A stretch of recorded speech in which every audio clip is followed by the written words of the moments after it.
আপনি বলতে লজ্জা পাচ্ছেন কেন? না, আমি লজ্জা পাচ্ছি না। পিনাকি ভট্টাচার্য দিয়েছেন। পিনাকি ভট্টাচার্য কোথায় থাকে? ফ্রান্সে থাকে।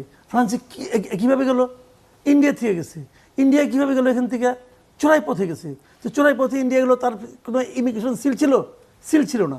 তো সিল না থাকলে ইন্ডিয়া থেকে পার হয়ে ব্যাংকক কিভাবে গেল? তার মানে ইন্ডিয়ার কোনো এজেন্সি তাকে হেল্প করছে। তার মানে ইন্ডিয়ায় তার প্রচুর লোকজন আছে, কে কোথায় যায় না যায় সে সঙ্গে সঙ্গে বুঝতে পারে। আমাকেও বুঝতে পারছে। হ্যাঁ, আমি এখন কাহিনী বলি।